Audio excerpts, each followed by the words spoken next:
Welcome to the Real Freedom Podcast, where we inspire you to pursue your passion to gain time and financial freedom through opportunities in real estate. I'm your host, Mike Swenson. Let's get some real freedom together.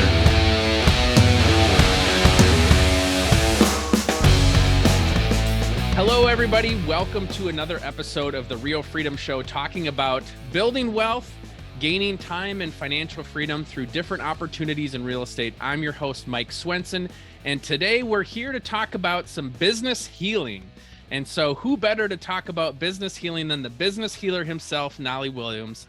And we're so excited to have him on. Just a little bit about his background. He's had a very extensive career in real estate based out of Austin, Texas, took over 1,000 listings his first 10 years in the business. I should add, even before that, he's always been in business, started his first business at the age of 12, was in the music industry, and now primarily just focuses on coaching and training of agents. And so now you reside out of Puerto Rico, and we'll just kind of talk a lot about your different businesses. But the big thing is you are an engineer mindset, talking about how can you deconstruct things, put things apart, and create systems. And so for you have a book out 3 hours a day, just talking about how you focus on these few key things to grow your business and leverage a lot of the rest out. Yep, right behind you, 3 hours a day. So we'll talk about everything that you've learned and how it's kind of grown into that book as well. But just a lot of great information from a ton of experience in the real estate industry. So welcome to the show. Thank you, Mike. I'm super excited to be here, man. You know, I'm on a lot of podcasts, thank God for that. And, you're one of those rare birds, man. You've got hundreds of episodes and you have that stick-to-itiveness.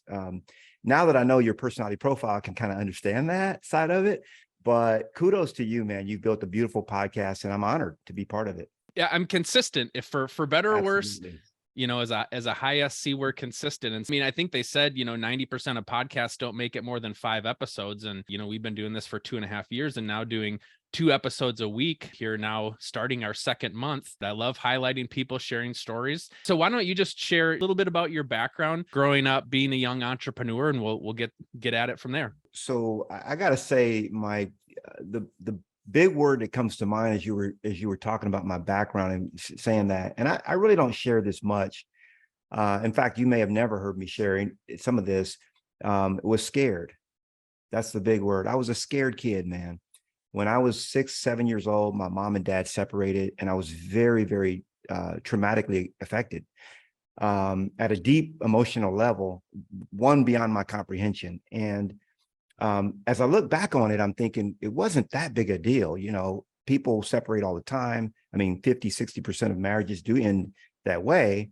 But for me, as a 6, 7-year-old, where that was my whole world, it was just really deconstructed, taken apart for me. And I lost my sense of who I am, my identity. My mom moved us away to Cleveland, Ohio, and she became very angry, very abusive. It was my sister and I, and she would beat us, man. I mean, she would beat us with extension cords, with anything she can get her hands on when she got in that frame of mind. Now, mind you, Mike, she was in school getting her master's degree in psychology. So a lot of the things she was learning, she was using against us. And there are people out there. Now, my mom and I have reconciled. I love her. She's about to have a birthday soon. I'm gonna go see her for her birthday. Beautiful person now, but not so much when she was younger. And she was very angry at my dad. My dad and I have the same name, Knolly Alexander Williams. I just happen to be junior. And she would just take out her rage and anger on me. And as a result of that, Mike, what I started doing was I started being very fearful, and I started hiding. I lost my voice, became very introverted, very shy, which I think I was kind of anyway. And I started reading a lot. Sometimes things happen to us and they're very negative, but they actually create, interestingly, a flip side that's very positive. So I became an avid reader, because one thing that books did for me, Mike, was they took me into a place of like a safe place, like away from where I was, into a different world, a different realm, a different adventure. And I would read, 2, 3 books a week. By the time I got into 5th grade, I was reading on a sophomore college level, just because I was a voracious reader. And so that was, the push and pull of, me growing up. But I lacked a lot of confidence. And I was looking for escape. And by the time I turned about 12 years old, I discovered that I could actually make money by providing services, wash your car, mow your yard, and then I discovered too that I don't like physical labor. I don't really like that. So then I started ordering these newspapers and magazines that I could sell door to door, make a profit. Then I'd sell candy at school, anything that I could to make money, because in my mind, Mike, it was like, man, how can I escape? Like if I could be self-sufficient, then I could probably one day get out of here. That's all I was thinking. And I don't want to make it out like, my mom was a monster, but it was just more than I could handle, as a kid. It was very traumatic. And when I turned 16 years old, man, I left home and, I put my plan together. We're planners. Those of us in my DISC profile, I'm on a high SC. So I planned it out. I was methodical. I left home and I never went back. I've never received, more than $100 from my mom since the day I left. And so I had to figure out how to make this thing work, man. How to become an entrepreneur, how to make it on my own. And that's what I did. I did it for the wrong reasons, but I'm proud and happy that I did it, if that makes sense. Well, it's interesting to hear, I heard a story the other day where people were talking about why people who come to the United States from other countries, a lot of them tend to be successful because they've kind of seen that other side. They've seen the challenge, the Sure. difficult upbringing, and they want something better and they want to do something more. And so Yeah. they tend to have a little bit more tenacity, a little bit more stick-to-itiveness. And same thing too for people that, come from a difficult upbringing because they've seen that side and they don't want to continue that and they want to do something more versus somebody who's maybe grown up in not to say they can't be successful, but in a decent kind of lukewarm lifestyle. You haven't really been challenged. You haven't really been pushed and you're just kind of happy there. And so I can certainly see how you're driven in a different way because of your past. Yeah. I mean, my dad came here to this country when he was 18 years old from Trinidad, and he came on a little boat. And he told me, he says, boy, you can do anything you want. This is a land of opportunity. That's all he saw was opportunity when he came to this country from from Trinidad, which was squalor and it was not very nice, as he put it. And on the other end, I had my mom who would say, boy, you'll never amount to anything. And so I had to basically, I was tried in the fire. And I know, many of you listening right now, maybe you've been through a difficult scenario. Maybe you've been homeless like I have. Maybe you've been foreclosed like I have. Maybe you've been through bankruptcy like I have. Maybe you've had something traumatic happen. But the reality is you're built for so much more. And there's so much more that you have within you to still bring to the world. And one of the things that I decided at a very young age was as many people as I can help to discover their purpose, their passion in life, that no, you're not a mistake. You are here for a reason. As many people that I could help to do that, I'm going to do it. I'm going to dedicate my life to that. And that's what I've done. I've done it through my training, my coaching, my speaking. And it's what I continue to do because it's my purpose. It's my mission in life, just like you, Mike. You're doing the same thing, probably cut from the same cloth. Yeah, well, and for me, really, the goal is, why I have this podcast is to show different ways that people can build wealth through real estate. And, I love it. yeah, we have a fair number of people that invest, but at the same time, I want to show, hey, I see this episode or I hear this episode and I can see that in myself. And I recognize, the path that they took to be successful, that's a path that I can follow. So it's a big reason why I like having different stories and different people on here doing different things, because that one episode might inspire you to say, oh yeah, that path, I can see that, or I can see how they thought about this and I can do that inside of real estate. So it's really about exposing different ways to be successful in real estate is why I do this podcast. Absolutely. I love it. Yeah. Walk us through then pre-real estate. You'd mentioned getting into real estate at 33. Would love to hear what inspired you to get into real estate from what you were doing previous to that. So when I was 13, man, I knew exactly what I was going to do. I was going to be a rapper. And as crazy as that sounds, I heard a song by Run DMC called It's Like That. It's like that, what? And that's the way it is. I was like, oh, what is this? I was 13 years old. I was 1983. And I said, man, I was born to do that. I'm going to be a rapper. And of course, everybody thought I was crazy, and I might have been a touch, but I dedicated myself, man, that's what I was going to do. And I did the research. I figured it out. I was like, how do I? And one of my favorite magazines that I would subscribe to is a magazine called Small Business Opportunities Magazine. I don't think it's around anymore, but I used to subscribe to that magazine. I think when I was 12, I started subscribing, and I didn't know any other 12-year-olds that were reading. Yeah, it. I was just going to say that there's probably not a lot of 12-year-olds that subscribe to that.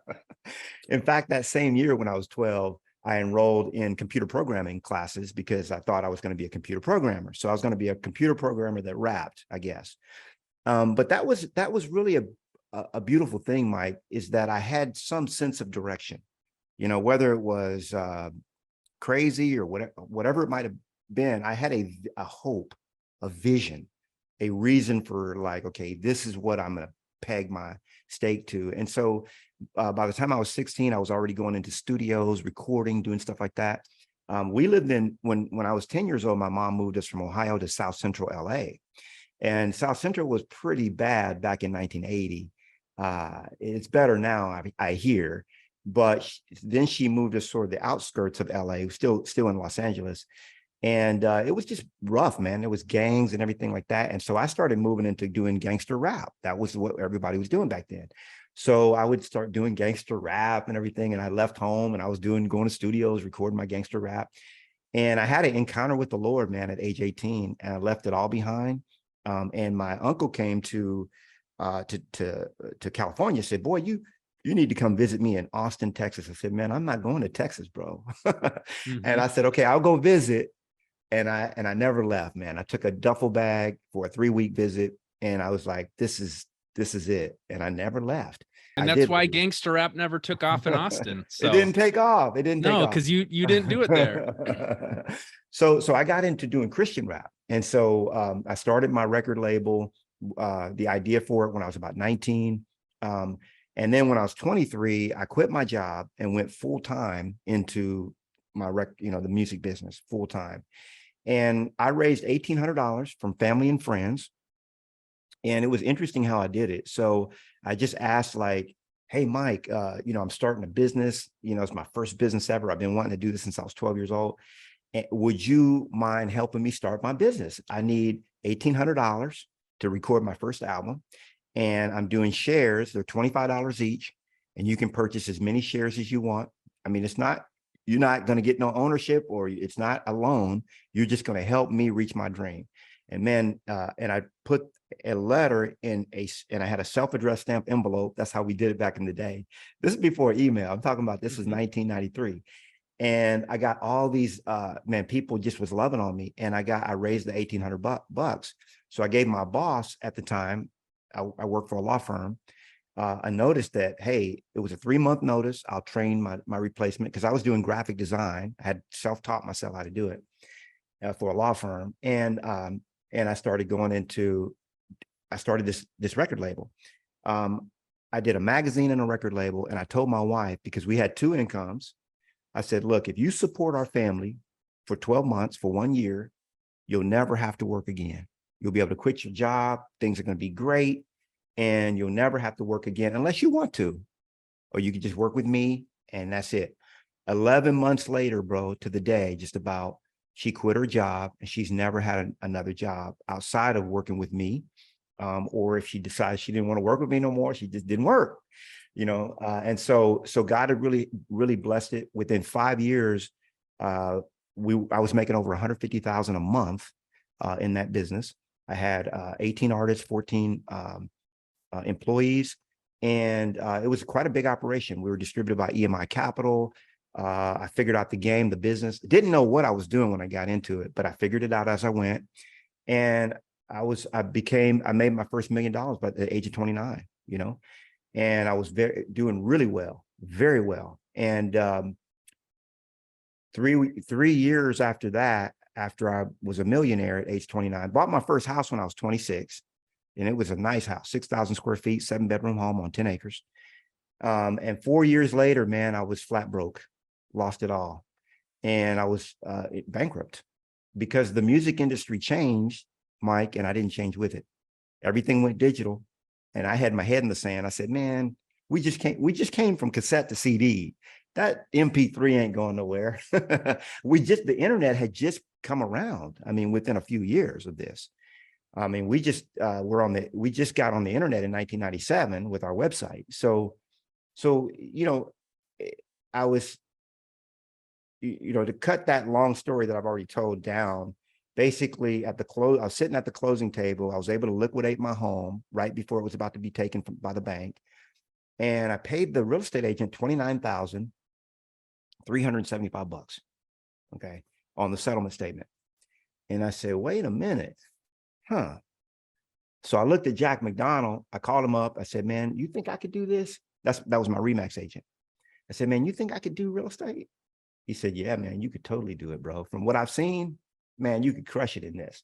So I started, with Remax. That's how I got in the game. And, it's interesting, Mike, because if you really look at it, this is how I kind of see things.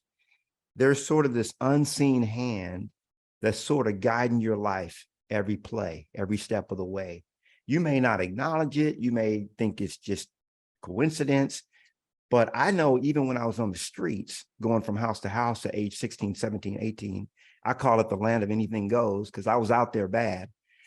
Even then, I was protected a lot, man. I was thinking about it this morning. A lot of situations happened where my life was in danger, and the Almighty protected me. And so this whole, as I'm making this journey, Mike, and as I'm doing all this stuff, I'm like, this is a story. I know that there's other people that are struggling like I struggle. There's a lot of people that have gained it all, lost it all. Maybe some that have never even gained it. Maybe you're looking for your first million. You've never had it. Maybe you've never even had six figures. Okay. I was making six figures a month at age 29. That was more than 29. That was more than 20 years ago. Okay. I made my first $1 million, and I've made millions and millions and millions of dollars since then. But what I discovered was that there's nothing that gives me a better feeling than helping somebody else succeed. I'll tell one story, and then I'm going to throw the mic back to you, Mike. This last story I'm going to tell, and this is how I knew that I was a giver. See, I thought that some people are givers and some aren't. The reality is we're all givers. I was in a coffee line, and this was after I had already joined Keller Williams. And I was at a coffee line. This guy walks up to me. He says, "Are you Knolly Williams?" And I'm looking, I'm like, but I hadn't had my coffee yet. I'm like, man, ain't too many black cowboys up in here, bro. Come on. I'm thinking that to myself. I didn't say it to him. And I said, well, do I know you? Have we met or anything? He says, no, man, I've never met you, but I want to tell you what you've done for my family. I said, for your family? I said, so I leaned in. I said, well, talk to me. What's going on? He said, man, I was on the verge of quitting the business, and I saw a video that you did where Tony DeCello interviewed you, kind of like what we're doing right now, Mike. Mm-hmm. And I watched it. I watched it again and again. And I was on the verge of quitting my business. My whole family told me to get out of the business, go get a real job. I stuck with it. And I took over 60 listings in this last 12 months. And because of you, I've been able to put food on the table for my family. That got me, man, right here. It got me right here, bro. And I knew right then, that's the paycheck you'll never spend. I've made millions of dollars and I've spent millions, but what that guy gave me and what I continue to give almost on a daily basis is, from doing what I do now, which is paying it forward and helping others, is the paycheck I'll never spend. And so I can never get enough stories of people that say, hey, I listened to your podcast with Mike Swenson. Man, I heard your story, bro. It lifted me up.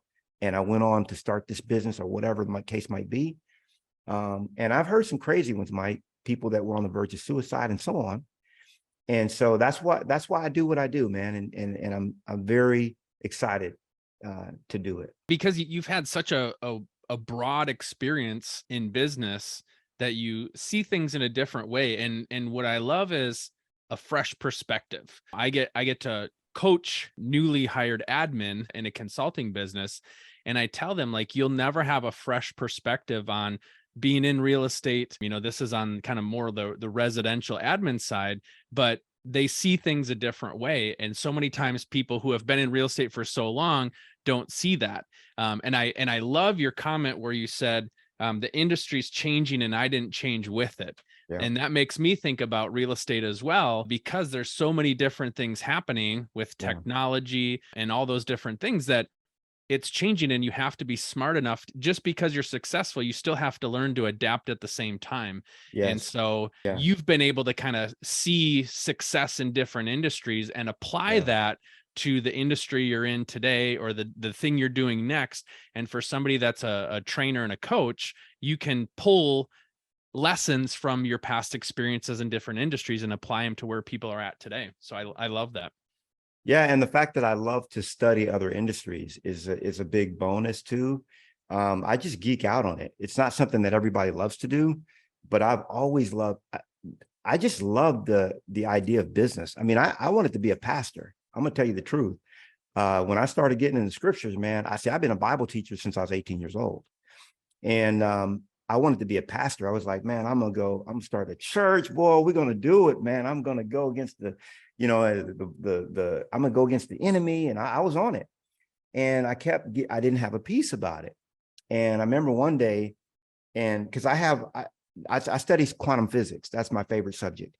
And I live a lot of my life in the spirit realm. Like my head is up in that, and sometimes I gotta pull down and get grounded and stuff like that. It's like, wait, hold on, like, snap out of it, because we're here.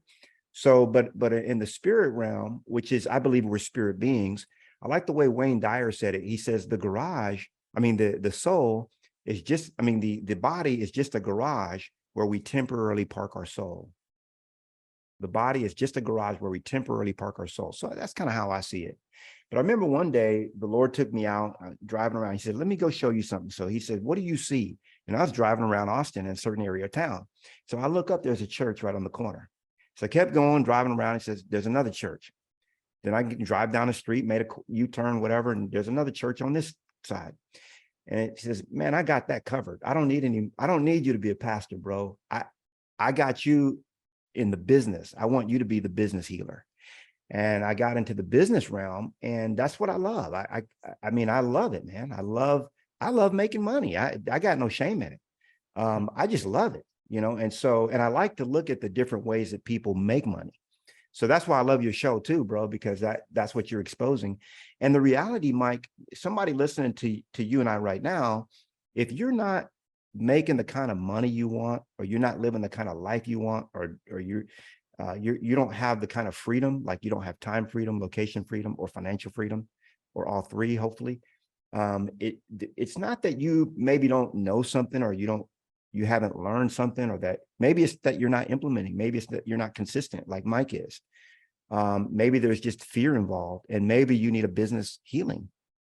And that's why I'm here, is because what I've come to understand, Mike, is that I don't think people are broken, but they are wounded. Mm-hmm. And a lot of the things that I was wounded with as a child, I brought into my business until I was able to clear that and say, wait a minute, why am I working so hard and hustling so hard? And what am I trying to prove? Oh, I'm trying to prove to mom that I'm actually worthy of love. Oh yeah, that's what I'm trying to do. Okay. So that's a trauma response. And once I started realizing, Mike, wait a minute, if you look at this morning, I was looking at a 6-month-old, one of my dear friends, her granddaughter's 6 months, or her grandson is 6 months old. So they were FaceTiming and everything. And I'm like, what does a 6-month-old have to do to be worthy of love, or to gain love, or earn love? Nothing. That little boy was born to be loved. And so was I. And once I started understanding that, Mike, at a deep level, I started realizing, man, I'm not broken. Okay. There's a book called You're Not Broken. I'm just wounded. And if I can help heal that wound, then I can stop operating the way I've been operating, which is a trauma response. And a lot of our entrepreneurs out there, they're just on the hustle and grind. All they did, Mike, was they left the rat race to jump on the hamster wheel. And they're putting in 12, 14, 16-hour days doing a bunch of nothing, man. And if you were to analyze as a COO, and if I was to analyze their what they did today or what they did yesterday, there's probably about 1 or 2 hours of their day that actually moved the needle in their business. The rest of it was just putting out fires, maintaining status quo, and just wasting time, bro. And busyness does not equals business. So my whole thing is helping entrepreneurs see that there is an easier way to do it. Well, and it's so hard when you're in the thick of it. It You is. maybe got some bad advice. You're just doing the best you can with the information that you have. Right. And so you're just surviving, right? Like, Yeah. if you're treading water, it's hard to see too much above the water because you're in the water and all your energy is focusing on treading water, and just trying to keep your head from going under. So talk about some of the things that you do. Somebody comes to you and says, hey, I'm struggling right now, my business. How do you step in and help? Or how does that conversation start? Yeah. So I've discovered, man, that there's a 7-step process and to what I call it's called 3 hours a day. And the concept of 3 hours a day is that you spend 3 hours per day doing the things that actually move the needle in your business, which is only really a couple of things, of all the stuff that you do, depending on if you're, and by the way, I learned this early on in business, is that any business owner will only ever have 2 problems. And that's good news, actually, because a lot of times as business owners, we think, man, we got all these problems to solve. We'll really only have 2. You either don't have enough money. That's a cash flow problem. Okay. Or it could be a wealth creation problem too, but you can create money through, lead generation and going on appointments. I mean, that's the 2 things. If you only did those 2 things in your business and you focused on listings, by the way, you were listings based, but you just all you did with your 3 hours would generate leads and go on appointments, you would be very wealthy. Okay. And if you had someone else do everything else, that'd be even better. But with the rest of your time, you could, you could do other things, but eventually you'll see that, and this is what I figured out in my own business, was that there was only a couple of things of the 46 things that went into a listing. Step 1, generate the lead. Step 40 was to close the transaction. And then there were 6 steps after the closing. There was only 5 things that required a license in Texas. And there were only 2 things that were worthy of my time and attention. That was to generate the lead and go on the appointment, and basically close the deal, close the sale. Everything else I had handled by someone else. And eventually I leveraged out going on the appointment. And then if you have, so the second problem is time. You don't have enough time. You become so successful. And this is like, I have one of my coaching students was the top in her office, over 400 agents. She sold a lot of houses, but she was working 14, 15, 16 hours a day. And I was able to get her down to that 3 hours a day. And the reality is that she was just working all the time. And obviously that's a leverage problem, and your focus there is going to be leadership. Okay. It's going to be, your number one focus. How are you leading and orchestrating your team? And then your second focus is going to be branding your organization. You already have somebody doing lead generation and appointments. Okay. And you, Mike, as a COO profile, you could actually hire somebody to do lead generation and appointments. And you're operating sort of this back end that really is the real game. That's the real business. And you're making sure that every player is where they're supposed to be, So you're no longer on the field as a player. You're now sort of as a coach, and you have sort of a unique perspective on every play that's being made, and you're calling the plays. So, so to answer your question, it's a 7-step process. It starts with honing your superpower. Step 1. Okay. And you hone your superpower is to really understand, what are you uniquely gifted with? And most people only have 1 or 2 specific, unique gifts and talents that it doesn't matter. See, a lot of times people think, Mike, that they go about it in the wrong way. It's like, what was I made to do? That's the wrong question. Okay. Once I understand who I am, I can apply that in 50 different businesses. I often joke with people that, I understand that my gift is connecting with others. at a deep emotional level, almost at a spiritual level. And if I was selling plumbing parts, I'd be doing the same thing. I just happen to be in real estate. And as I've skated through life in different industries, it still doesn't matter what industry that I'm working in. I'm going to be successful as long as I know my superpower and I apply that to what I'm doing. Okay. And I understand where I'm weak and partner with others who are strong in those areas. Okay. And then from there, it just moves on down through the other 7 steps. You evaluate your business, and then you leverage out your business, and then you organize your business. I believe you should leverage your business. In other words, you should delegate before you organize for most people. Now, unless you're like Mike and you're a high SC on the disc, then you could do it the other way around. But if you're a high D, like most salespeople, you want to probably hire an SC or CS, or it could be a DC, somewhere in that profile, and let them organize your business, okay, and create your team operations Bible and all that. So it is a 7-step process. I know we don't have time to unpack the whole thing today, but and it's so fun, man. It's so fun because once you've done this is not necessarily a once and done, but it is a one-time project that you work on your business. And once your playbook is in place, everything in your life becomes easier, much easier than it is right now.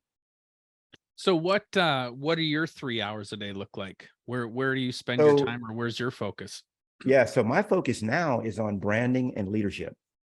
So I have 300 as of today, 331 that I'm leading. See if I can, that I'm leading. And so of those, I recognize that there's always going to be a very small percentage of leaders. And that's just the way it is. That's a whole nother podcast, right? Of what, the history of that. So I do leadership and branding, and that's it. That's what I focus on: leadership and branding. I have others on my team that handle, because your marketing and sales is, and lead generation is really going to be ultra critical. But if you can hire that and have others do that, and by the way, when you're doing branding, that's just another level of lead generation, because now you're doing TV shows, you're doing podcasts, you're doing video, you're doing YouTube, you're doing all this other stuff that is still lead generating, right? But it's at a different, maybe a different level, different stratosphere, if you will. Yeah. Well, and that's the power of doing, videos and podcasts. And I've been a fan of making videos for a long time because this stuff's out there all the time. Somebody can run across a video from a couple of years ago and it inspires them. It hits them in the right spot. And so it's like you're planting seeds all over this field. It could be a YouTube video from 5 years ago. It could be a TikTok. Well, TikTok hasn't been around for that. Let's just say 2 years ago. It could be something that pops up in your feed based on your algorithm, or you deep dive into somebody or something and a suggested video pops up.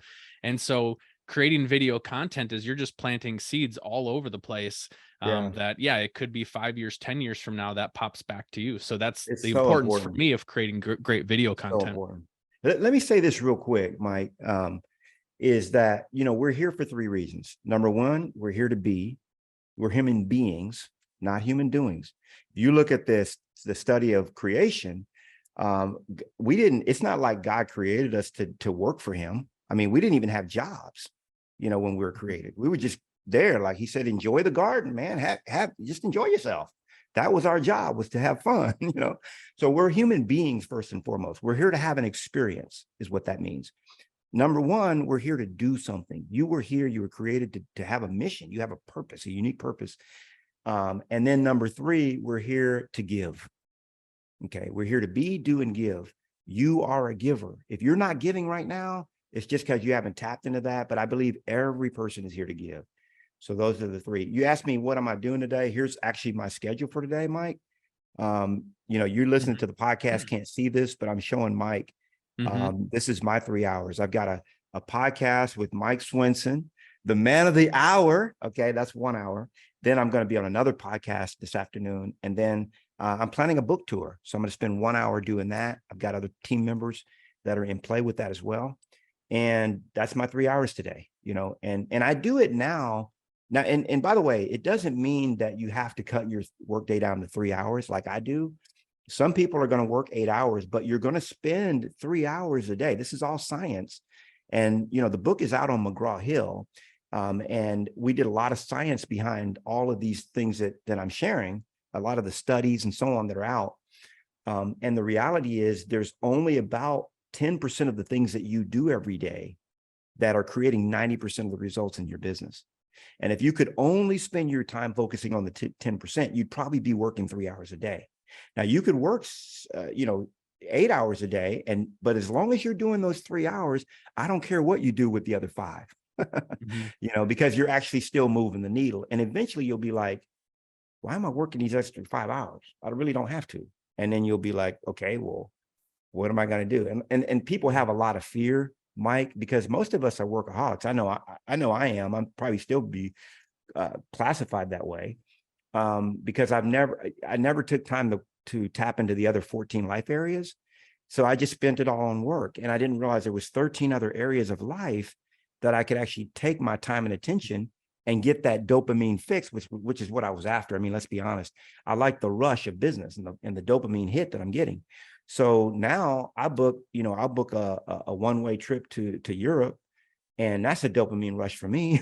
I don't know what I'm doing tomorrow. I'm just going to go for 3 weeks. And by the way, let me say this last thing, and then Mike's going to, I'm putting the mic back to Mike, is that if you can't leave your business for 10 days and put away your cell phone, which I did, and I discovered that it could be done the first time, and I've been geeking out on this ever since. If you can't do that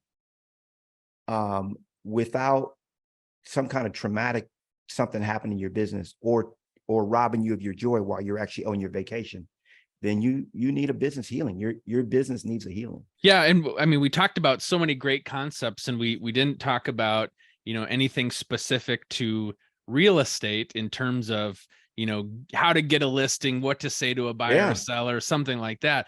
But all these principles are so applicable, and it really, it sets up everything else. When you can get focus on how you're spending your time, what you're spending your time on, a lot of that kind of just falls into place. And so it's something that I'm looking at as my business continues to evolve on the investment side. Where are those best practices for me, the best places to spend my time? But I'm more than happy to come back. And, I wrote another book called, Success with Listings. And that's over 450 pages where people say, man, I want to pick your brain. How'd you do over 1,000 deals in your first 10 years in the business? Well, I picked it. It took 450 pages. And I'd be happy to come back and we can just talk about that. How do I get listings? How do I get listings today? Like in this market, what are the 5 things I should focus on? What are the 8 listing, which I teach kind of 8 areas that you should focus on for listings. But, a lot of times, Mike, that, I love tactics, and I know you do too, because of your profile. We like the specific, the how to. Sometimes though, you need something that's a little bit more, it might seem ethereal, but it really is more mindset. Because once you get your mind right, and I ask people all the time, what percentage of your success is mindset? And they typically will tell me it's, in their opinion, 75, 85, 90%. So that's what we've really been talking about today. And hopefully there's some key I know for sure, I'm not gonna say hopefully, I know there's gonna be some key takeaways where you're able to see things in a different light, a different perspective. And from that, you'll say, hey, let me do what I'm supposed to do. Let me do what Mike's been telling me to do these last 2.5 years. Yeah. Well, and I was just going to bring this up because you talked about mindset. I do mindset coaching. I'm going through a program right now, and they talk about, so your thinking mind can process 40 bits of information per second, right? But your unconscious mind can process 4 million bits of information per second. And that really speaks to how your unconscious mind sets up your conscious mind. And so there's a lot of people that say, well, I don't need coaching because all the information's out there on the internet. Well, it is. And you would have probably succeeded by now if you would have used that information that's out there. So it's kind of the They always talk about, no person steps in the same river twice, right? Because the person's not the same person, the river's not the same river. It's kind of that. It's the right information at the right time. That's right. In your life and when you're open to hearing that information and That's right. applying that information, that really matters. So critical. I'm glad you said that, man, because the subconscious and the conscious mind is like the main subject of what I study. It used to be that 88% they would say is the subconscious and 12% is or 88% is the unconscious or subconscious, and then 12% is the conscious mind. But new research, and I write about it, it's in my book, the new research all points to the fact that your conscious mind only accounts for 5% of the daily activities that you do, and 95% of the things that happen to you biologically and happen within your mind and in your brain and everything like that. And in your body, 95% are autonomic in nature. They're subconscious. And the truth is that you can actually train your subconscious mind. You can't command it, you can't demand it, but you can train it and you can woo it into actually working for you, because it's always working. People are like, well, actually, if you look at the results you have in your life, that's your subconscious mind at work. And if you're broke, if you're in survival mode or you're drowning, your subconscious mind created that for you because of the programming that's there. And if you reprogram it, it could create a new reality for you. So I'm glad you mentioned that. So important. Yeah. Awesome. Well, how can people reach out to you or find out more about what you're doing? Super easy. Knolly.com, KNOLLY.com. That's where all things Knolly live. Be sure to get the new book, 3 Hours a Day. You can go to 3hoursaday.com or just go to Knolly.com.